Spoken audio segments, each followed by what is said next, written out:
Adventure Cycling has got us on a very off-beaten road here to get to a city that we just need to go through. We were up at 3 o'clock on the road by 4 to get on a crappy road in the middle of the dark. And the verbiage on the map is not very good if there's any T's or turns. So hopefully we don't get lost in this desert wilderness and their maps are good. I have a little concern about that. But John's phone has got Google Maps running, and of course I don't have any freaking service, so we just talk about it and try to figure it out. But the climb is really steep right from the get-go, so we'll see what happens when it gets daylight. Hopefully we end up where we're supposed to be.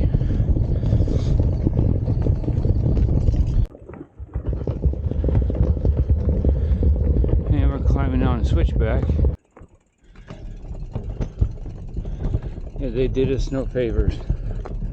We've been hiking for quite a while here, practically straight up. We're guessing 10-12%. This is super steep, and you can't even see the end of it.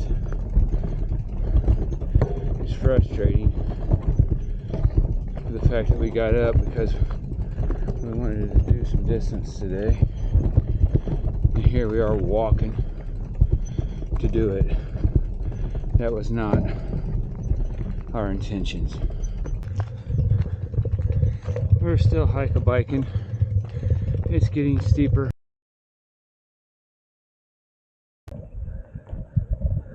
Well, we finally got pushed to the top of the hill and riding on some pavement.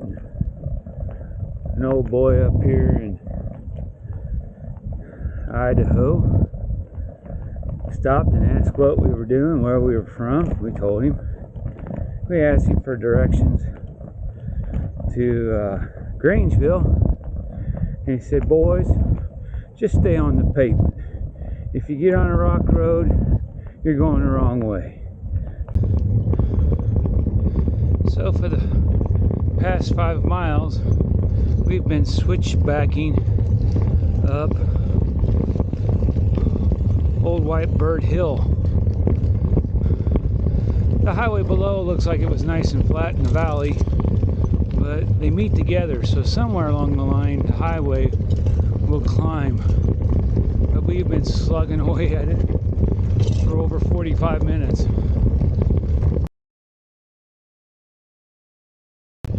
So we finally summited White Bird, right next to White Bird Summit Lodge Bed and Breakfast. Kind of a very rustic, old neat looking place here.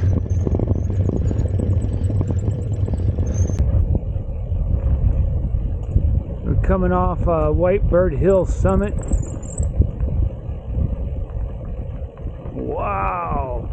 Gonna get a picture of this just so you can see it. Come over in the video nice and slow, because the option of going over the edge is not very good.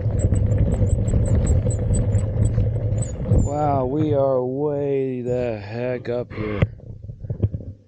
There you go. You can see that big, the landscape's unbelievable.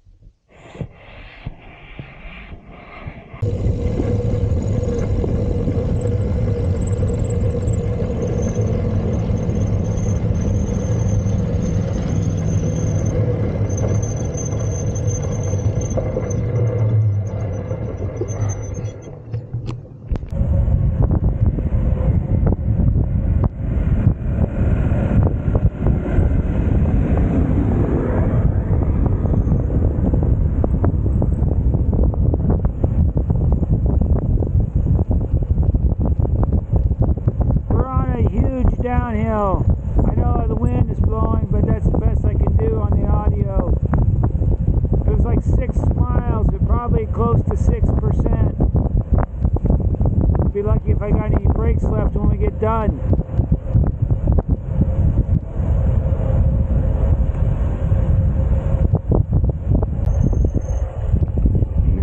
Now it's dropping to 7%. This is nuts.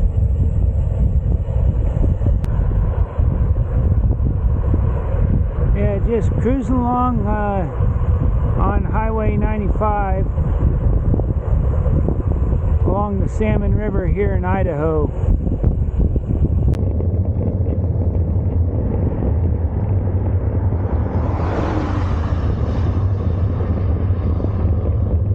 When you get in these hills and you ride in them all day, it gets really hard to tell what level it is. What level is, you know, flat, zero tilt one way or the other.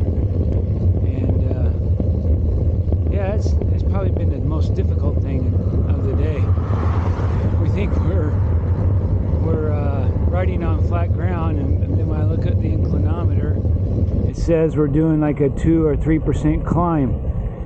You know that when it feels like you're riding in quicksand, and it's just really hard to keep your reference. So yeah, just something interesting I thought I'd share with you about pedaling across here.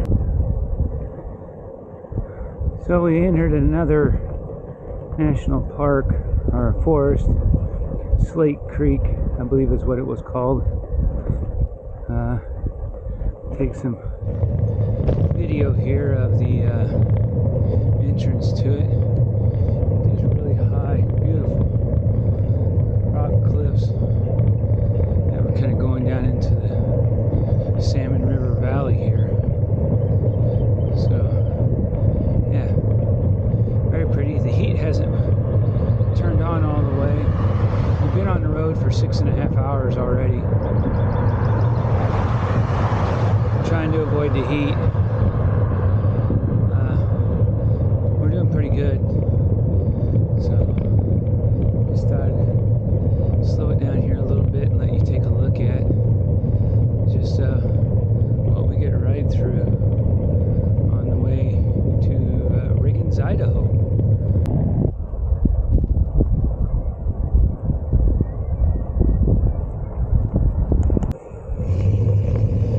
Given the direction the water's flowing, which is against us, only means one thing for us.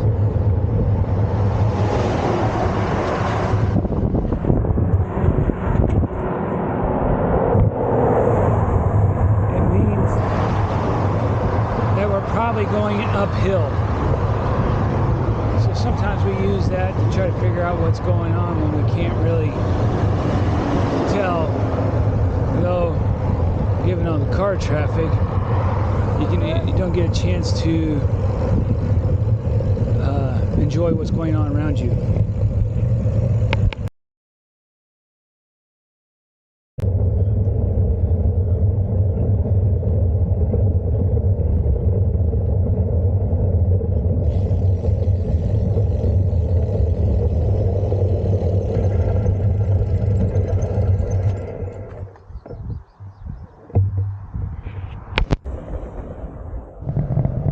Hey, some cyclists.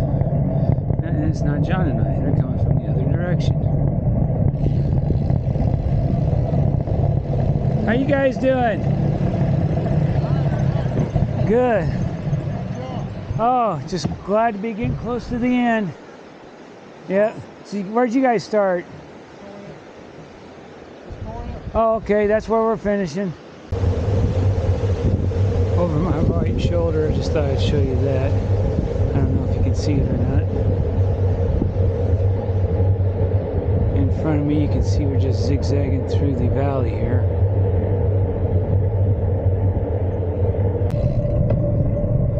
One of the things that I've noticed about the tour across the United States is you can tell when you get into different states the geography and terrain change, and each one has its own little beauty to offer, and it's really diverse. So it's not the same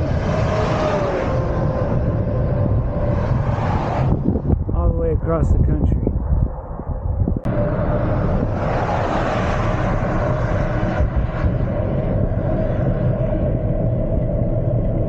Getting ready to cross the Salmon River and changing to the Mountain Time Zone. Kind of zip back and forth between time zones. So, yeah, things are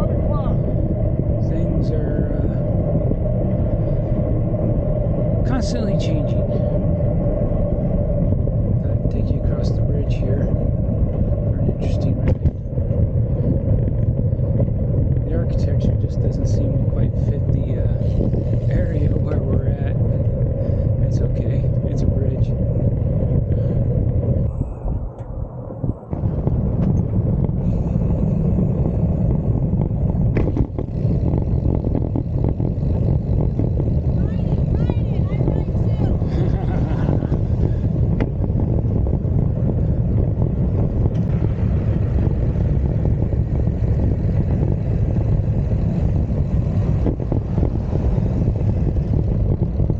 Okay, so we can hit a grocery store.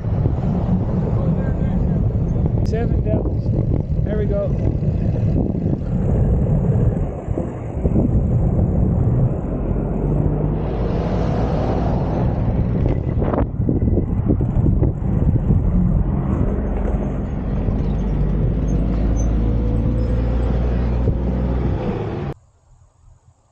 So we're here at the Riggins Motel. This is where John and I are staying tonight.